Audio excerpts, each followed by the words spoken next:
Hello every one. അപ്പോൾ ഇന്ന് നമ്മളൊരു നോമ്പ് ദിവസമാണ്. ഇന്ന് സ്പെഷ്യലായിട്ട് ആരുമില്ല, ഞങ്ങൾ മാത്രമേ ഉള്ളൂ. പക്ഷേ എന്നാലും ഒരു നോമ്പിൻ്റെ ഡേ ഇൻ മൈ ലൈഫ് ഞാൻ കാണിച്ചു തരാമെന്ന് വിചാരിച്ചു. ഇപ്പോൾ അത്താഴത്തിന് ഡേ ഇൻ മൈ ലൈഫ് എടുക്കുന്നതുകൊണ്ട് മാളൂസ് എഴുന്നേൽക്കുന്നുണ്ടെന്നൊക്കെ നേരത്തെ പറഞ്ഞു വെച്ചിരുന്നു കേട്ടോ. അപ്പോൾ അത്താഴത്തിന് ഞാൻ ഇന്ന് ഉണ്ടാക്കിയതെന്ന് വെച്ചാൽ ചോറ് ആക്കിയിട്ടുണ്ട്, പിന്നെ അച്ചാറുണ്ടായിരുന്നു, പിന്നെ കുറച്ച് ചെമ്മീൻ വെച്ചിട്ട് ചമ്മന്തി ഉണ്ടാക്കി, പിന്നെ മുരിങ്ങൻ്റെ ഇല താളിച്ച കറിയും മുട്ട പൊരിച്ചതുമാണ് ആക്കിയിട്ടുള്ളത്. സാധാരണ ഇത്രയൊന്നും ഉണ്ടാവാറില്ല കേട്ടോ. നമ്മൾ എന്തെങ്കിലും നോമ്പ് തുറക്കുമ്പോൾ ഉണ്ടാക്കിയ കടികൾ തന്നെ നമ്മൾ കുറച്ച് അധികം ഉണ്ടാക്കിയിട്ട് അതാണ് കഴിക്കാറ്. അപ്പോൾ ഇന്ന് നമ്മൾ എന്തായാലും അത്താഴം മുതൽ കാണിക്കുന്നതുകൊണ്ട് അത്താഴത്തിന് നമ്മൾ എന്താണ് സ്പെഷ്യൽ എന്നുള്ളത് കാണിക്കണമല്ലോ. അപ്പോൾ അതാണ് കാണിച്ചത്. സാധാരണ ഇങ്ങനെ ചോറും താളിച്ച കറിയൊക്കെയാണ് ഞങ്ങൾ ആദ്യമൊക്കെ അത്താഴത്തിന് സ്പെഷ്യലായിട്ട് കഴിച്ചുകൊണ്ടിരുന്നത് കേട്ടോ. മാളൂസ് അങ്ങനെ ഉറക്കത്തിൽ നിന്ന് എഴുന്നേറ്റ് മനസ്സില്ലാ മനസ്സോടെയൊക്കെയാണ് കഴിച്ചത്. പക്ഷെ അവൾക്ക് ഭയങ്കര ഒരു ഇൻട്രസ്റ്റ് ആയിരുന്നു അത്താഴത്തിന് എണീക്കണം എന്ന്. അതുകൊണ്ട് അവൾ എഴുന്നേറ്റ് എല്ലാം കഴിച്ച് നല്ല കുട്ടിയായി വന്നിട്ടുണ്ട്. ഇനി ഉറങ്ങാൻ പോവാണോ?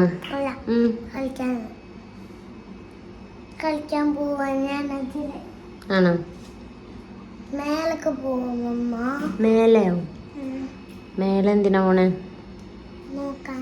എന്ത് നോക്കാന്? വെളിച്ചം വെക്കണം നോക്കാം. കുറച്ചുകൂടെ വെളിച്ചം വെച്ചിട്ട് പോവാം. ആളുട്ടി എന്നും രാവിലെ നേരത്തെ വിളിക്കണമെന്നാണ് കേട്ടോ കിടക്കുക. പക്ഷെ രാവിലെ വിളിക്കുന്ന സമയത്ത് അറിയോ ഉറക്കം മതിയായിട്ടില്ല, എഴുന്നേക്കില്ല എന്നൊക്കെ. ഇന്നിപ്പോൾ എന്തോ ഭാഗ്യത്തിന് എഴുന്നേറ്റതാണ്. അത്താഴം എന്നൊക്കെ പറഞ്ഞപ്പോൾ എന്താണെന്നറിയാൻ ആൾക്ക് ഭയങ്കര ഒരു ക്യൂരിയോസിറ്റി. അപ്പോൾ അതുകൊണ്ട് എഴുന്നേറ്റതാണ്. അങ്ങനെ എഴുന്നേറ്റ സ്ഥിതിക്ക് പിന്നെ ഉഷാറായി കഴിഞ്ഞപ്പോൾ ഉറങ്ങുന്നില്ല എന്ന് പറഞ്ഞ് എൻ്റെ കൂടെ നിസ്കരിക്കാനൊക്കെ വന്ന്, എന്നിട്ട് ഞങ്ങൾ രണ്ടുപേരും കൂടെ കുറച്ച് നേരം ടെറസുമ്മ പോയി.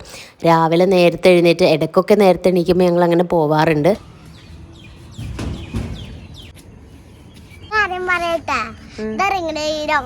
ഇങ്ങനെ മഞ്ഞൊക്കെ വരുമ്പോ എന്താ പറയാ കാക്കകൾ ഇങ്ങനെ എല്ലാം ഇങ്ങനെ കൂവുന്ന കിളികളൊക്കെ അറിയോ?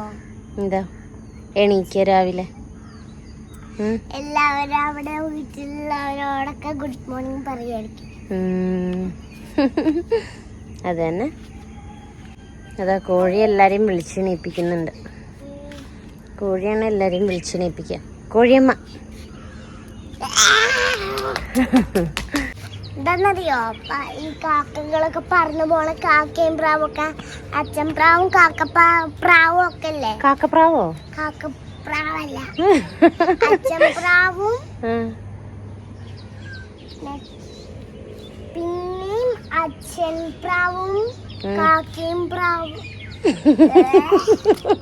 അച്ഛൻ കാക്കയാണോ? അച്ഛൻ കാക്കയും പിന്നെ അച്ഛൻ പ്രാവും കൂടെ രാവിലെ എണീറ്റ് ജോലിക്ക് പോവാ. അപ്പൊ അമ്മപ്രാവോ? അമ്മപ്രാവ് വീട്ടിൽ മൂക്ക് വെച്ചുണ്ടാക്കി കൊടുക്ക. ഇതിന്റെ മേലെ അവിടെ കൂട് കൂട്ടിയിട്ടുണ്ട് പ്രാവ്. അവിടെ ഇരിക്കുന്നുണ്ട്. നമുക്ക് വീഡിയോയില് കിട്ടുമോ നോക്കാം. എന്തെങ്കിലും കാണുന്നുണ്ടോ? ഒരു പ്രാവ് അവിടെ ഇരിക്കുന്നുണ്ട്. അങ്ങനെ കുറച്ച് നേരമൊക്കെ ടെറസും ഇരുന്ന് വെയിൽ വന്നപ്പോഴേക്കും ഞങ്ങൾ താഴേക്ക് പതുക്കെ ഇറങ്ങി പോന്നു കേട്ടോ.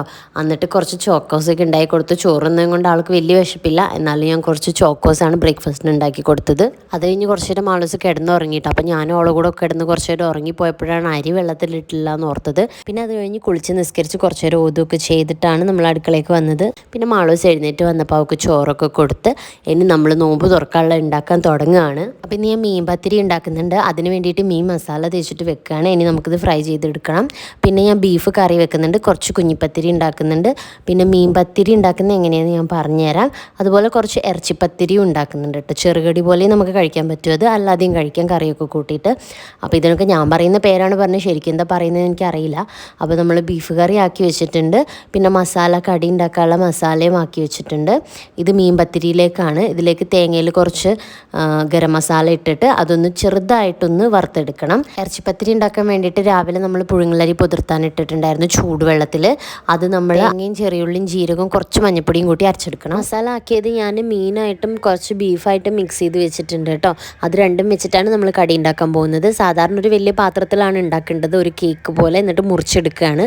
പക്ഷേ ഞാനിതിപ്പോൾ ഇഡ്ഡലി തട്ടിലാണ് ഉണ്ടാക്കുന്നത്. അപ്പോൾ നമ്മൾ ഇറച്ചിപ്പത്തിരിയൊക്കെ ആയിട്ടുണ്ട്. ഞാനിതൊക്കെ ഉണ്ടാക്കുന്ന സമയത്ത് മാളൂട്ടി അവിടെ ഇരുന്ന് കളിക്കുന്നുണ്ടായിരുന്നു കേട്ടോ. എന്താണ് ഈ അപ്പം എന്താ ഇടക്കിടക്ക് കാണാണ്ടാവണം മാളു. എനിക്കറിയാൻ പാടില്ല. ഹെയർ ബാൻഡ് നേരൊക്കെ എന്താ ചെയ്യാ? നീ ഒന്ന് തെരഞ്ഞു നോക്ക, അവിടെ എവിടെയെങ്കിലും ഉണ്ടാവും. അല്ലാതെ അപ്പൂന് ജീവനില്ലല്ലോ എണീറ്റ് പോവാൻ.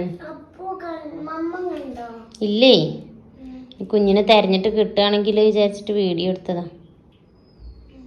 തെരഞ്ഞു നോക്ക്, ഇങ്ങനെ ഇരുന്നാ എങ്ങനെ കാണുക?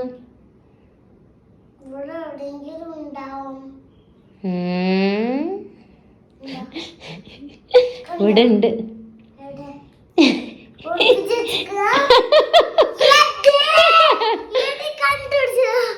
കണ്ടുപിടിക്കാനൊന്നുമില്ല, എനിക്കറിയാം, നീ കണ്ടുപിടിക്കും. കണ്ടുപിടിക്കടി.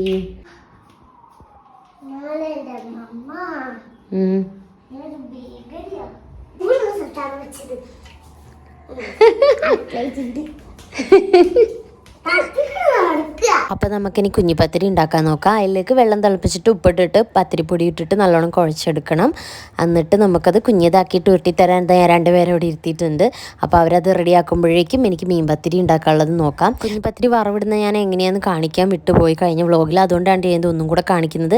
അപ്പോൾ നമ്മൾ വെളിച്ചെണ്ണ ഇട്ടിട്ട് വേപ്പിൻ്റെ ഇല ഇട്ടിട്ട് തേങ്ങയും ചെറിയുള്ളിയും ജീരകവും കൂടെ അരച്ച് വെച്ചിട്ടുണ്ടായിരുന്നു. ഇച്ചിരി മഞ്ഞപ്പൊടിയൊക്കെ ഇട്ട് അതും കൂടെ മിക്സ് ചെയ്താൽ മതി. പലരും പല രീതിയിൽ ഉണ്ടാക്കുന്നേ തോന്നുന്നു കേട്ടോ. പിന്നെ നമുക്ക് മീൻ പത്തിരി ഉണ്ടാക്കാനുള്ളത് നോക്കാം. അതിന് വേണ്ടിയിട്ടാണ് വാഴൻ്റെ ഇലയൊക്കെ കൊണ്ടുവന്നിട്ടുള്ളത്. അതിലേക്ക് കുറച്ച് ഉള്ളിയും തക്കാളിയും കുറച്ച് വേപ്പിൻ്റെ ഇലയും മല്ലിച്ചപ്പും ഇഞ്ചിയും വെളുത്തുള്ളിയും പിന്നെ മസാലകളും പിന്നെ നമ്മൾ നേരത്തെ വറുത്ത് വെച്ചിട്ടുള്ള തേങ്ങയും ചേർക്കുക.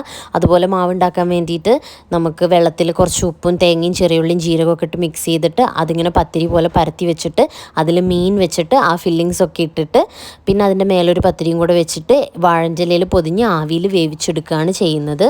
ഇന്ന് വത്തക്ക ജ്യൂസാണ് കേട്ടോ ഉണ്ടാക്കിയിട്ടുള്ളത്. അതുപോലെ ഫ്രൂട്ട്സൊക്കെ കട്ട് ചെയ്ത് വെച്ചു. ഇനി നമ്മൾ ഫ്രൈ ചെയ്യാനുള്ള കടികളൊക്കെ ബാങ്ക് കൊടുക്കാനായ നേരത്താണ് ഫ്രൈ ചെയ്തത്. അപ്പോൾ നമ്മളങ്ങനെ ബാങ്കൊക്കെ കൊടുത്തു. നോമ്പ് തുറക്കുകയാണ്. അൽഹംദുലില്ലാ. മാളൂസദാ രാവിലെ അത്താഴത്തിന് എഴുന്നേറ്റതുകൊണ്ട് ഇന്ന് നോമ്പാണെന്നൊക്കെ പറഞ്ഞു. പക്ഷേ ഇടയ്ക്ക് ചോറൊക്കെ തിന്നിരുന്നു. എന്നിട്ട് നമ്മളെ കൂടെ നോമ്പ് തുറക്കുന്നുണ്ട്. അപ്പോൾ ഇത്രേ ഉള്ളൂ നമ്മുടെ ഈ ഒരു വ്ളോഗ്. അപ്പം ഇനി ഞങ്ങൾ പോയി ഫുഡെല്ലാം കഴിക്കട്ടെ. ഇനി നമുക്ക് ഈദിൻ്റെ വ്ളോഗായിട്ട് കാണാം. അതുവരെ ബൈ ബൈ.